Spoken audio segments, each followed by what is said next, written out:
Bem-vindos a mais um estudo dessa série sobre o amor e a justiça de Deus. Existem limites de atuação no grande conflito entre Cristo e Satanás. Limites estabelecidos por Deus para a sua ação e a atuação dos anjos bons. Deus também estabeleceu limites para a ação de Satanás. Essas limitações são chamadas na lição desta semana de regras de engajamento.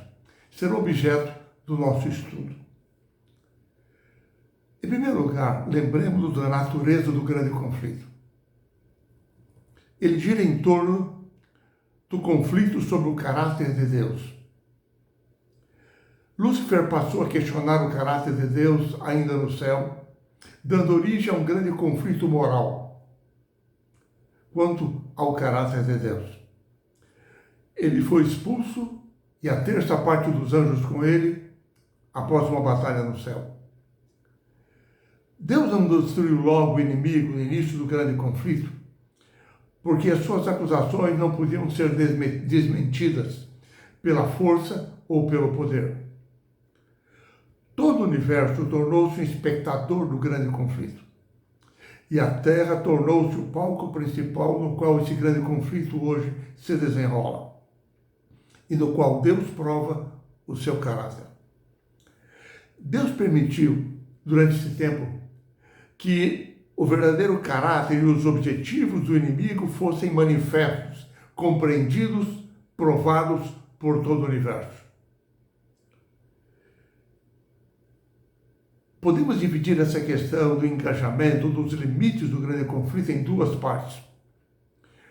Primeira, Deus estabeleceu regras para si mesmo. A primeira regra é que Deus limita-se a agir em harmonia com as regras dos princípios que regem o seu governo no universo. Deus limita as suas ações em termos morais, porque o conflito é um conflito moral. A segunda regra que Deus estabeleceu para si mesmo é que ele usa apenas as armas do amor, da justiça e da verdade. Armas que são o seu próprio caráter. Ele não usa as armas do inimigo. A mentira, o orgulho, a força, a suspeita, o questionamento, nada disso. Essas são armas do inimigo. A terceira regra que Deus estabeleceu é que os anjos devem seguir os parâmetros de Deus para a sua atuação, os anjos bons. Assim é que em Daniel capítulo 10, nós nos recordamos de que o profeta Daniel, durante 3 semanas, jejuou e orou, porque ele percebera que havia um grande conflito espiritual em jogo. E assim ele orou solicitando a intervenção divina, porque já era chegado o momento do povo judeu retirar-se de Babilônia, que estava agora já sob o domínio medo-persa. Mas parecia que Daniel não obtinha resposta. Até que, depois de 3 semanas, o anjo Gabriel lhe apareceu. Ele disse que não estava atrasado, não. A sua oração foi ouvida lá no céu e que ele foi enviado por Deus, mas há 3 semanas ele estava em conflito contra forças espirituais que buscavam influenciar Ciro e o reino medo-persa, para que o povo de Deus não fosse atendido e liberto. Porém, Gabriel comunicou a Daniel de que o poder de Miguel, Cristo, havia lhe concedido a vitória. A quarta regra que nós encontramos a respeito dos limites que Deus estabeleceu para si mesmo é que no universo criado com livre-arbítrio, no qual todos devem servir a Deus por amor, de livre e espontânea vontade, não por temor. Deus permitiu que todos os seres criados façam escolhas e colham os resultados das escolhas que fazem. A quinta regra é que Deus se dispôs a revelar a sua atuação através dos seus filhos. Por exemplo, durante o ministério de Jesus, Jesus limitou os seus milagres como uma resposta à fé daqueles que nele crescem. Assim é que ele promete nas Escrituras que aqueles que pedirem com fé, ele manifestará o seu caráter atendendo a oração deles. E mais, em suas cartas o apóstolo Paulo diz que Deus manifesta o seu caráter através da manifestação do seu caráter na vida dos seus filhos. É através dos filhos de Deus que todo o universo percebe o caráter de Deus. A sexta regra que Deus estabeleceu, o sexto limite, é de revelar-se atuando através da própria história humana, com providências, juízos, ações corretivas, levantando reinos, realizando prodígios e dirigindo a história humana. E através da maneira como ele dirige a história humana, ele manifesta o seu caráter. A sétima regra é que Deus decidiu vir a este mundo mediante Jesus para manifestar o seu caráter. Jesus veio para dar testemunho da verdade e para combater as mentiras do inimigo, num conflito entre o reino da luz e o reino das trevas.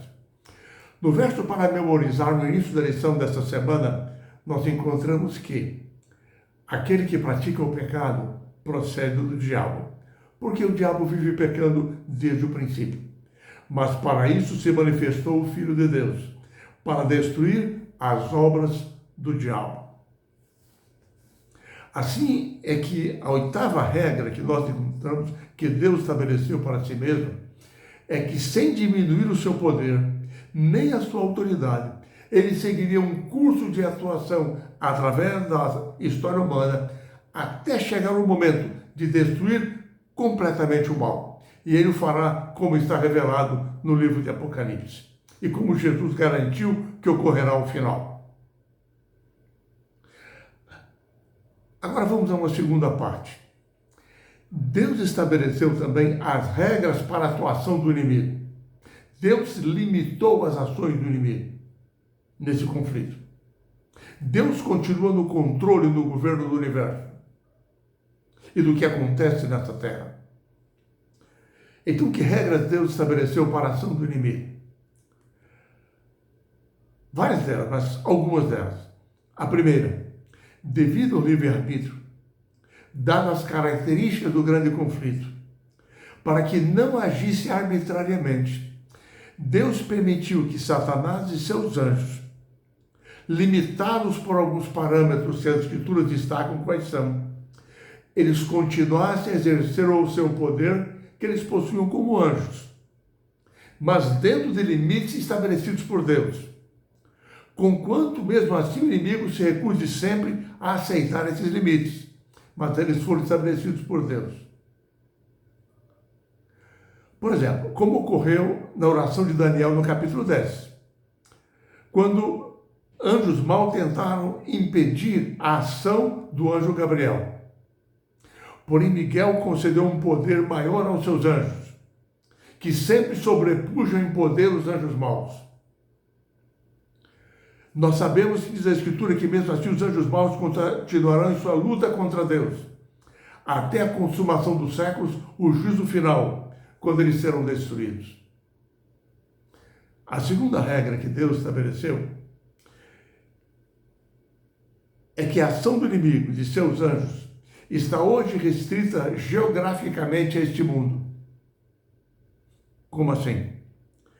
Em Gênesis nós percebemos que Deus concedeu o domínio da terra para Adão,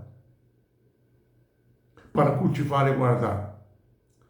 Quando Adão caiu em pecado, entrou para o reino de Satanás. Satanás pretendeu o domínio sobre a raça humana e sobre o mundo.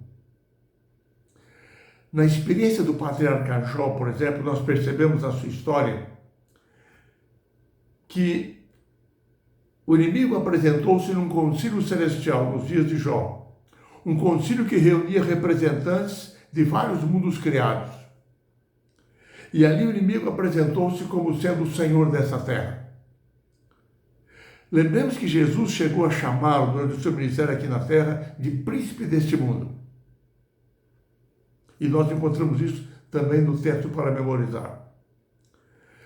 O Novo Testamento nos ensina que após a morte de Cristo na cruz, o universo todo reconheceu a vitória moral de Deus no grande conflito. Porque Deus ali provou o seu caráter. O caráter do inimigo foi desmascarado na cruz, quando ele levou o Filho de Deus à morte na cruz. A partir daí, o inimigo não tem mais acesso a concílios celestiais como representante desse mundo, como se fosse representante da raça humana. Por quê? Porque Cristo, segundo Adão, ao assumir a natureza humana, tornou-se um novo representante da raça humana, um novo representante da humanidade, assumiu o trono da glória do céu como nosso representante. E agora o inimigo apenas aguarda a sua destruição final. Assim ele está restrito apenas a essa terra. A terceira regra que Deus estabeleceu para a ação do inimigo é que ele teria um limite de tempo. O aparente domínio do inimigo é apenas temporário. E Jesus disse, inclusive, que o inimigo já está julgado e que no julgamento final do mundo ele será expulso, ele será destruído. É por isso que Apocalipse 12:12 proclama: ai da terra e do mar, pois o diabo desceu até vós, cheio de fúria, sabendo que pouco tempo lhe resta. Assim nós percebemos nas Escrituras que na história humana, através dessa história, Deus estabeleceu cronogramas proféticos com limites específicos para a atuação do inimigo, para as forças do mal e para os seus agentes. No final de tudo, o bem triunfará sobre o mal, conforme está descrito no Apocalipse. A quarta regra que Deus estabeleceu para a ação do inimigo é de permitir que ele atue apenas nos poderes desse mundo. Mas os anjos de Deus, sob a direção do Senhor, têm um poder maior sobre os seus filhos. Assim é que o inimigo está por detrás dos poderes que atuam no mundo, mas dentro de limites estabelecidos por Deus. Por exemplo, a lição nos mostra que por detrás dos cultos pagãos no tempo antigo, por detrás dos cultos aos deuses das nações, havia ação dos demônios. A idolatria já fazia parte do grande conflito entre Deus e o inimigo. Os deuses das nações não passavam de demônios disfarçados. Assim é que o livro de Apocalipse nos amplia a visão maior sobre o grande conflito cósmico. O dragão é apresentado no Apocalipse como um símbolo do próprio Satanás, que lidera por detrás os reinos terrestres e os poderes desse mundo que perseguem o povo de Deus ao longo dos séculos. O Apocalipse destaca, por exemplo, que foi o dragão quem concedeu à primeira besta de Daniel e de Apocalipse o poder e autoridade como um poder político-religioso para agir 42 meses, 1260 anos, usurpando a adoração que é exclusiva a Deus, proferindo blasfêmias, procurando mudar a lei de Deus, guerreou contra os santos de Deus, venceu-os por um limitado período de tempo. Enfim, temos uma grande bênção. A quinta regra que Deus estabeleceu é estabelecendo limites da ação do inimigo contra os filhos de Deus, contra aqueles que servem ao Senhor. Relembremos mais uma vez os ataques feitos ao fiel servo de Deus Jó, um homem íntegro, temente a Deus. Uma testemunha viva daquilo que é servir a Deus. O inimigo acusou Deus de proteger a Jó e é por isso que Jó o servia. O inimigo desejava ampliar o seu limite de ataques contra Jó, sob a alegação de que se ele pudesse fazer isso, Jó desistiria de servir ao Senhor. E assim Deus permitiu que o inimigo atacasse os bens, a família e a saúde de Jó. Porém, não permitiu que o inimigo lhe tirasse a vida. Estabeleceu um limite. Com o caráter de Jó testado, as alegações do inimigo se provaram falsas. E Jó recebeu maiores bênçãos do que antes. É por isso, amigos, que nós nada temos a temer quando estamos sob a direção, sob as mãos de Deus. Deus é capaz de limitar cada ação do inimigo. Deus nos concede poder para resistirmos às tentações e aos ataques do inimigo. e Ele nos concederá, afinal, a vitória no seu santo reino. No fim, o Senhor triunfará e o seu caráter será exaltado diante de todo o universo. Bendito e louvado seja o nome do Senhor.